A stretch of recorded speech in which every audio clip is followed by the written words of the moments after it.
Hello, Thar classes में आप सभी का स्वागत है, हार्दिक अभिनंदन। अभी हम आगे हमारे चैप्टर को आगे बढ़ाना चाहते हैं। राजा राम मोहन राय के ऊपर हम पढ़ रहे थे, पिछले वाला वीडियो था, और इन पिछले वाले वीडियो को आगे बढ़ाते हुए उनका जो टॉपिक था उस टॉपिक को हम आगे बढ़ाते हुए हम आगे की क्लास से जारी रखेंगे। देखो, राजा राम मोहन राय के द्वारा अपने जीवन काल में क्या क्या योगदान दिया गया था, उनका हम 3 टॉपिक मुख्य रूप से चुने हैं। इन 3 टॉपिकों के ऊपर आगे वाला ये जो वीडियो बन रहा है, इन पे मुख्य रूप से फोकस रहेगा। पहला, हिंदुत्व के पुनर्जागरण, ब्रह्म समाज के सिद्धांत, राजनीतिक विचार। इन 3 टॉपिकों पे हम आगे अध्ययन करने वाले हैं। इन तीनों टॉपिकों के ऊपर हम गहराई से अध्ययन करेंगे और जानेंगे कि राजा राम मोहन राय का व्यक्तित्व कैसा था, उनकी विचारधाराएं क्या थी, वो कहां तक सोचते थे और उनका मूल उद्देश्य क्या था। एक सुना होगा साधन और साध्य, उनका जो साध्य क्या था और उन साध्य को प्राप्त करने के लिए जो साधन कौन कौन से अपनाए उन्होंने, उसके बारे में हम अभी अध्ययन करेंगे। देखिए, सबसे पहला है हिंदुत्व के पुनर्जागरण। वैसे कहा जाए तो राजा राम मोहन राय ने क्या किया था, भारतीय हिंदू जो धर्म से संबंधित जो ग्रंथ थे उनका गहराई से अध्ययन किया था और तत्कालीन परिस्थितियों के साथ तुलनात्मक अध्ययन किया और पाया कि जो तत्काल समय में जो परिस्थितियां उत्पन्न हुई हैं और ये जो अत्याचार और शोषण जो हो रहा है, ये अभी की देन है। ये कोई भारत के इतिहास में इस प्रकार का कहीं उल्लेख नहीं है और इस प्रकार का कहीं भी शोषणकारी गतिविधियां पहले नहीं हुई थी। भारतीय जो हिंदू धर्म से संबंधित जो ग्रंथ थे, वेद थे, पुराण थे, उपनिषद थे, उनका उन्होंने गहराई से अध्ययन किया। और पहले वाले वीडियो में मैंने बता दिया, उनका अध्ययन करने के बाद उन्होंने किस किस भाषा में भारत की जो प्राचीन विरासत को प्रचार प्रसार कर लोगों को बताने का कोशिश किया कि इस प्रकार की कोई पहले कोई परिस्थिति या फिर इस प्रकार की कोई तौर तरीके और रीति रिवाज नहीं थी। अभी हम चलेंगे कि इनको हिंदुत्व के पुनर्जागरण का अग्रदूत क्यों कहा जाता है। इसका पीछे कई कारण है। इन्होंने क्या किया था, क्योंकि शताब्दियों से चले आ रहे सामाजिक शोषण के विरुद्ध उन्होंने आवाज उठाई थी। समाज में व्याप्त विभिन्न प्रकार की जो कुरीतियां थी उनसे वो लड़े थे और उनको खत्म करने का प्रयास किया गया था। आपको बता देना चाहूंगा कि तत्काल समय में पूरे भारतीय जो लोग थे, वो जो तत्काल समय में सामाजिक कुरीतियां जो विकृतियां उत्पन्न हो गई थी, उनके पक्ष में भी बहुत लोग थे, विपक्ष में भी बहुत लोग थे, जिन्होंने भारतीय हिंदू धर्म से संबंधित ग्रंथों का अध्ययन कर लिया और पाया कि ये सबसे बड़ा शोषण हो रहा है समाज में। जैसे बाल विवाह है, सबसे बड़ा जो सती प्रथा है, बाल विवाह, सती प्रथा, बहु विवाह, कन्यावध, जाति प्रथा, अस्पृश्यता, इस प्रकार की जो परिस्थिति जो तत्काल समय में जकड़ रखा था, जो समाज को बुरी तरह से शोषण कर रहा था, इसका कहीं भी भारतीय दर्शन में, भारत के जो दर्शन जो ग्रंथ हैं उनमें कहीं भी उल्लेख नहीं है। तो उन्होंने समाज के क्षेत्र में विभिन्न प्रकार के उन्होंने सुधार किए थे। अभी मैं सुधार बता देना चाहूंगा क्या किया था। सती प्रथा के ऊपर सबसे पहले उन्होंने प्रहार किया, उनको काटने का प्रयास किया कि ये एक जो प्रथा है इसका कहीं भी भारत के इतिहास में और भारत के धर्म में इसका कोई उल्लेख नहीं है। ये जो सती प्रथा है, तत्काल समय में लोग अपने हितों की पूर्ति करने के लिए और अपने फायदे के लिए इस प्रकार की प्रथा अपना रखी है। इसका हमारे ग्रंथों के अंदर नहीं है, इसको तत्काल समय से खत्म किया जाता, क्योंकि ये बहुत निर्दयतापूर्ण जो स्त्रियों को दी जाने वाली एक प्रकार की सजा थी, उसका उन्होंने विरोध किया। तो विलियम बेंटिंग महोदय जो 1829 के अंदर विलियम बेंटिंग महोदय के साथ मिलकर के और ब्रिटेन में जाकर के एक विधेयक पारित करवाया, उन्होंने कानून बनवाया। और जब तक वो कानून पारित नहीं हो गया, जब तक वो कानून का रूप धारण नहीं कर लिया, तब तक राजा राम मोहन राय ब्रिटेन में ही रहे थे। वहां से पास कराने के बाद भारत में इसको लागू करवाया गया। लागू करवाते ही वैसे लगभग 40 से 50% लोगों ने इसका विरोध किया कि हमारे साथ ये अन्याय हो गया और हमारे जो रीति रिवाज थे, हमारी प्रथा थी, वो बहुत अच्छी थी और इसका ये जो कानून बना है उसका बहुत बड़े जोर शोर से विरोध हुआ। लेकिन एक नहीं चली, धीरे धीरे करके ये सती प्रथा समाप्त कर दी गई। उसके बाद उनको हिंदुत्व के पुनर्जागरण का अग्रदूत क्यों कहा जाता है, उन्होंने धर्म के धार्मिक क्षेत्र में महत्वपूर्ण सुधार किए थे। जो वहां के जो पहले जो धर्म पुरोहित थे, उन्होंने अपने हितों की पूर्ति के लिए बोला, आप कर्मकांड करवाइए, आप यज्ञ करवाइए, आप हवन करवाइए और आप दान दक्षिणा दीजिए, हमको पैसे दीजिए, हमको अनाज दीजिए, विभिन्न प्रकार से बोलो अपने आर्थिक हितों की पूर्ति के लिए इन्होंने धर्म को बुरी तरह से जकड़ रखा था।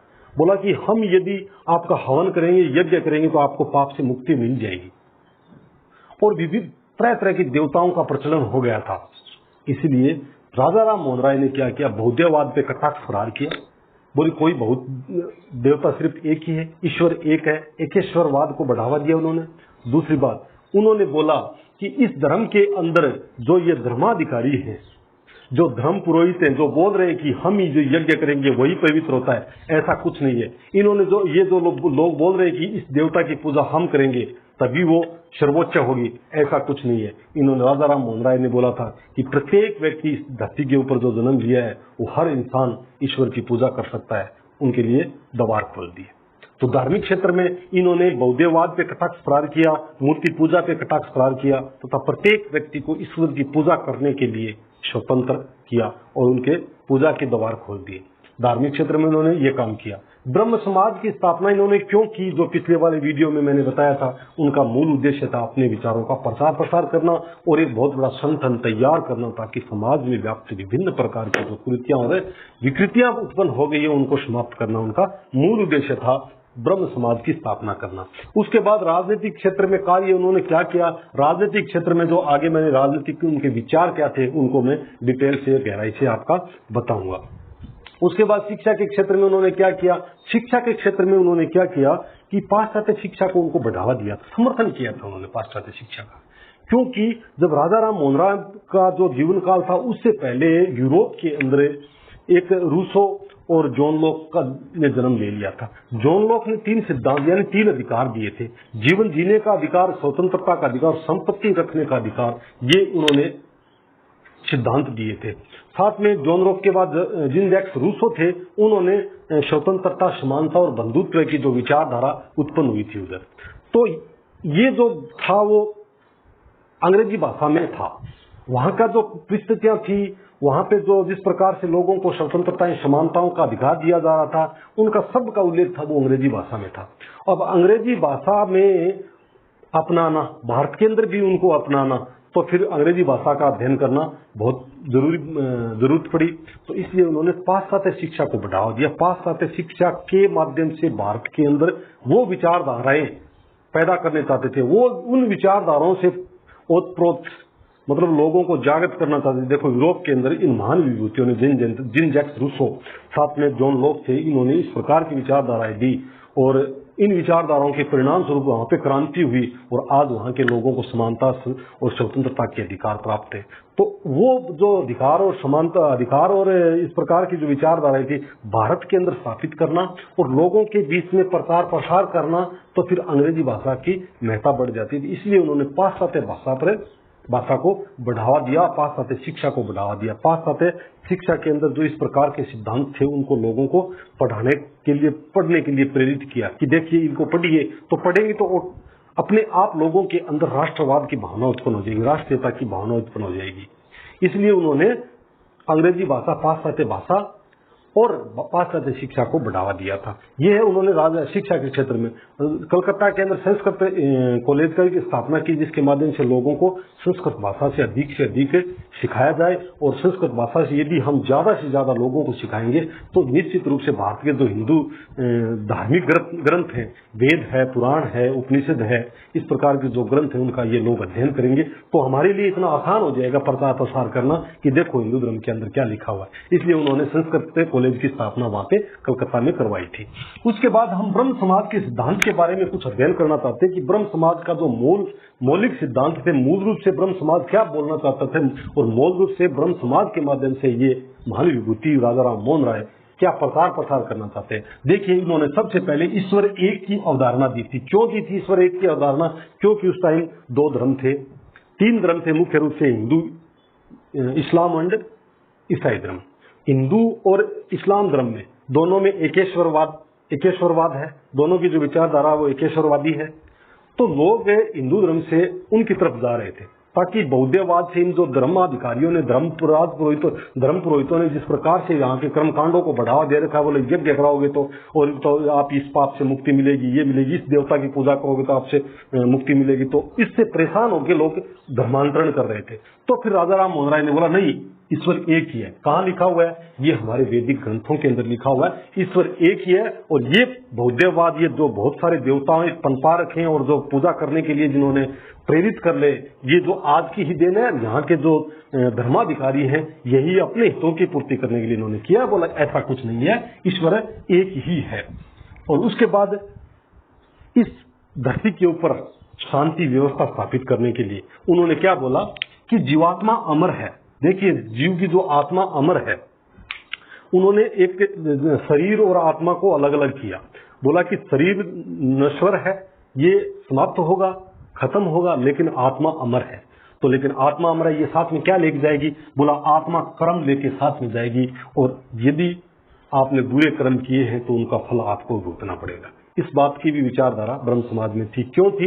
ताकि लोग कम से कम बुरे कर्म करें, और कम से कम बुरे कर्म करेंगे तो उनको बुरे कर्मों का फल भी नहीं भुगतना पड़ेगा। इसलिए जब बुरे कर्म कम होंगे तो इस जो हमारी प्राचीन विरासत वसुदेव कुटुंबकम, उसकी हम प्राप्ति आसानी से कर पाएंगे। इसलिए उन्होंने बोला था कि जीवात्मा अमर है और ये कर्म साथ में लेके चलती है, और आपको या तो इस जन्म में या आगे वाले जन्म में ये जो आत्मा है वो आगे जो शरीर प्राप्त करेगी, शरीर धारण करेगी, आपको उसमें भुगतना पड़ेगा। आप जितने भी बुरे कर्म करोगे उनके कर्मों का फल आपको भुगतना पड़ेगा। इसलिए लोगों को बताया था कि जीवात्मा अमर है, कर्मों का फल आपको अवश्य भोगना पड़ेगा। इस प्रकार की विचारधारा इसमें प्रचार प्रसार करने का प्रयास किया गया। इसके बाद प्रत्येक व्यक्ति ईश्वर की पूजा, इन्होंने क्या बोला?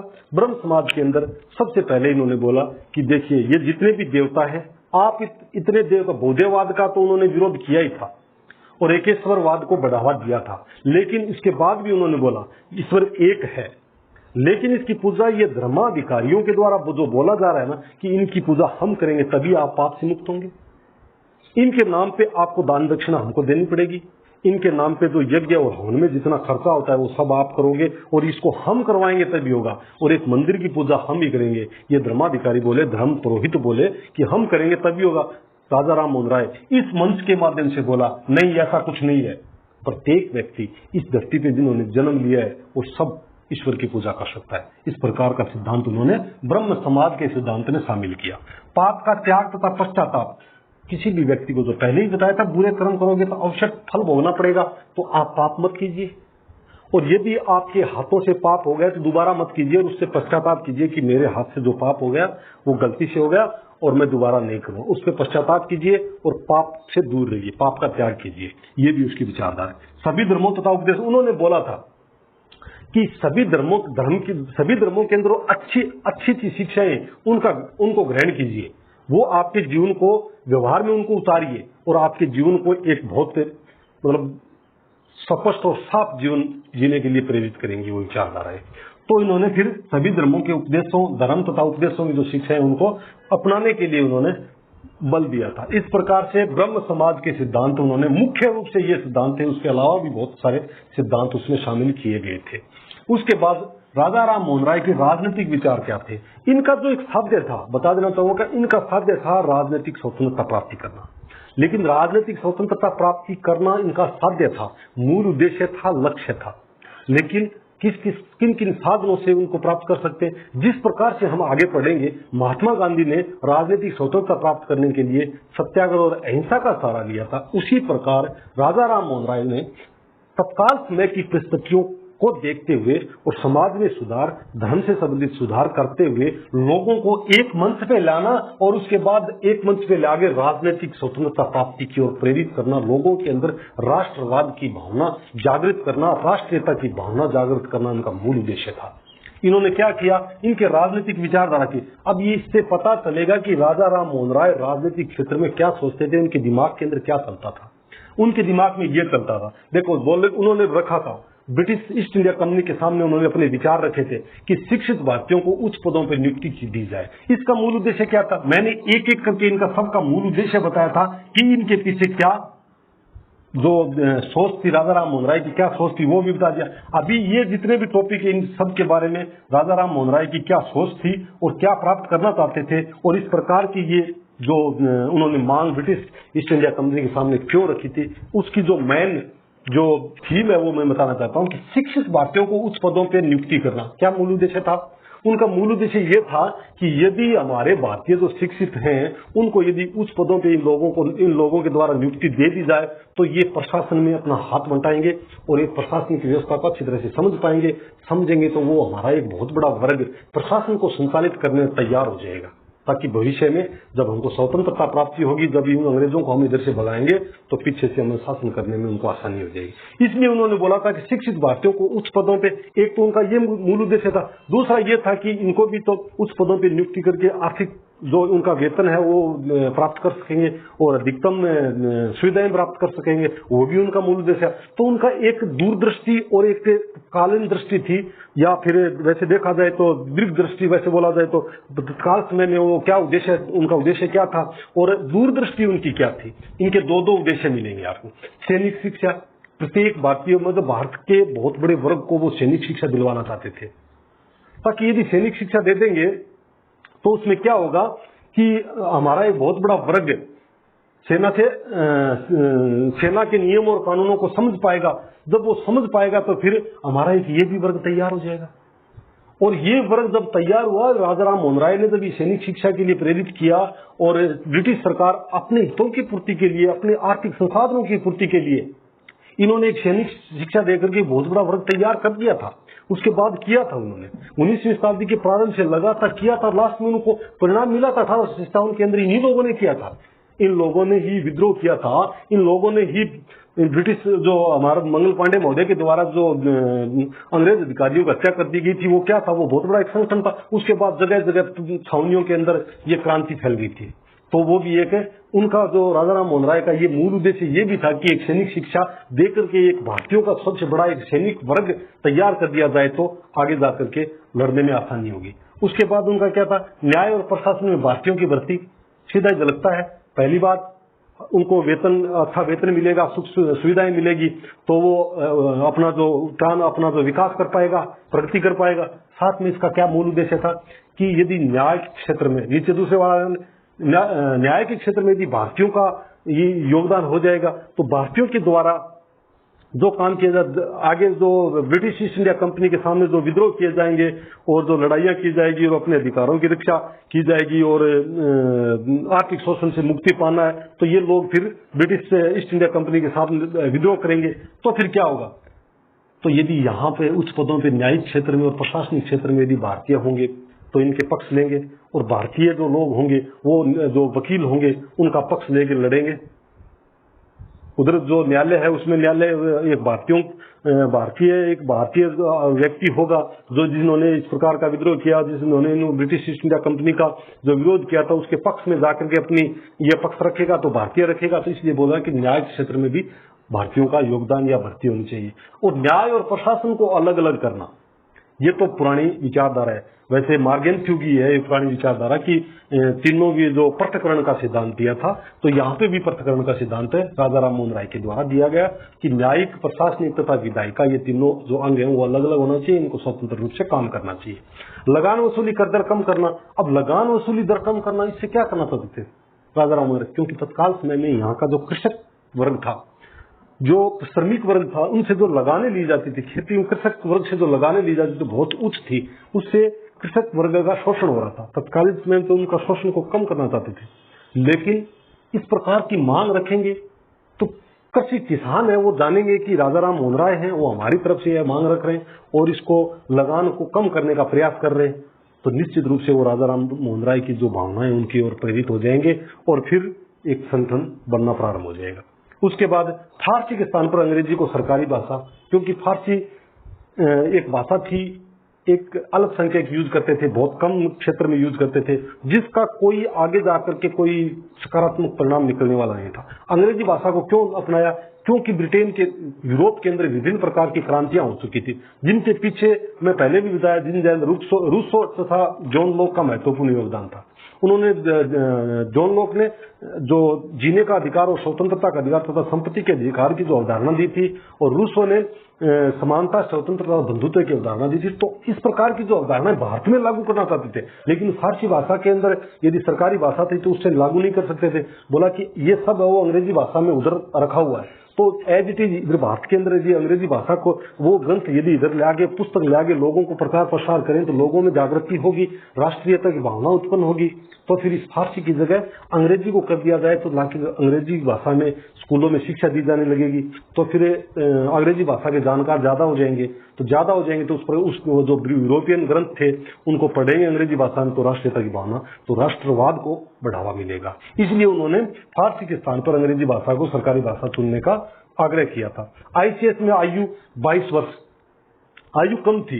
भारतीय जब शिक्षा प्राप्त करते थे तब तक ये आयु निकल जाती थी, तो इन्होंने राजा राम मोहन राय ने ये मांग रखी थी कि ये आयु जो आईसीएस इंडियन सिविल सर्विस है इसमें जो नियुक्ति की जो भारतीयों की कम से कम आयु है 22 वर्ष एटलीस्ट रखा जाए, ताकि तब तक पूरी शिक्षा प्राप्त करके इस आईसीएस का एग्जाम दे सके और उच्च पदों में भारतीयों की नियुक्ति की जाए। ये भी उन्होंने मांग ली। अभी एक बहुत बड़ा वर्ग है, वैसे देखा जाए तो 50% जो लिंगानुपात देखा जाए तो लगभग 50% के आसपास होता है, जितने पुरुष होते हैं उतनी स्त्री महिलाएं भी होती है। तो जब एक बहुत बड़ा संगठन तैयार करना है तो फिर अकेले पुरुषों से संगठन तैयार होगा नहीं, उसमें महिलाओं का योगदान भी होगा। जब महिलाएं अशिक्षित होंगी, जागृत नहीं होंगी, किसी प्रकार का उनको ज्ञान नहीं होगा, तो फिर हमारे संगठन में कैसे आएंगी, हमारा संगठन कैसे बढ़ेगा। इसलिए उन्होंने स्त्री शिक्षा पर विशेष जोर दिया और ब्रिटिश सरकार को आग्रह भी किया कि स्त्री शिक्षा से संबंधित जो शिक्षण संस्थाएं हैं वो खोली जाए और उनको विशेष ध्यान दिया जाए, ताकि ये अपना जो मूल उद्देश्य था, राजनीतिक उद्देश्य था, जो स्वतंत्रता प्राप्ति के लिए जो बहुत बड़ा मंच तैयार करना था, उस स्त्रियों के माध्यम से भी तैयार हो सके। इन्होंने इसलिए स्त्री शिक्षा को बढ़ावा दिया। इस प्रकार मैंने इससे जो चैप्टर, इस जो वीडियो इस क्लास के अंदर मैंने 3 टॉपिकों पर विशेष ध्यान दिया। हिंदुत्व के पुनर्जागरण की अग्रदूत राजा राम मोहन राय को क्यों कहा जाता है, इसके पीछे ये 5 आपको मुख्य रूप से ये 5 टॉपिक दिए हैं। उसके बाद ब्रह्म समाज का गठन 1828 में राजा राम मोहन राय के द्वारा किया गया था। उसके मूल जो सिद्धांत थे वो क्या थे और प्रत्येक सिद्धांत के पीछे उनका जो उद्देश्य था वो क्या था। इसी प्रकार राजनीतिक विचारधारा के बारे में पढ़ा और राजनीतिक विचारधारा यानी उनकी जो मांग थी, ब्रिटिश ईस्ट इंडिया कंपनी के सामने इन्होंने जो मांग रखी थी और उनके दिमाग में जो ये दिमाग की उपज थी, उस उपज के ऊपर किस प्रकार के फल लगने वाले थे, उनको किस प्रकार के कौन कौन से फल लगाने वाले थे, किस प्रकार से पुष्पित करना चाहते थे, उनकी ये सब कुछ ये बीज थे। एक प्रकार से इन बीजों को वो बोना चाहते थे ताकि आगे भविष्य में एक प्रकार का बहुत बड़ा वृक्ष तैयार हो जाए और उस वृक्ष से विभिन्न प्रकार के अच्छे अच्छे फल प्राप्त हो, पुष्प प्राप्त हो, फूल प्राप्त हो। इसलिए उनका राजनीतिक विचारधारा को आप उससे जोड़ सकते हो कि इन्होंने राजनीतिक विचारधारा के तहत उन्होंने क्या क्या मांग रखी थी। इस प्रकार हम राजा राम मोहन राय के बारे में थोड़ा विशेष अध्ययन किया है। साथ साथ में मैंने आपको कॉन्सेप्ट भी क्लियर करवाया है, उसको इससे स्पष्ट हो जाता है। कॉन्सेप्ट जब स्पष्ट हो जाएगा तो उनके साथ मैंने कुछ पिछले वाले वीडियो के अंदर कुछ फैक्ट भी दिए थे, उन फैक्ट का भी आप इसके साथ कनेक्ट कर सकते हैं। और इस प्रकार आज इस क्लास को यहीं पर विराम देना चाहते हैं। जय हिंद, जय भारत। और एक सब्सक्राइब तो बनता ही है।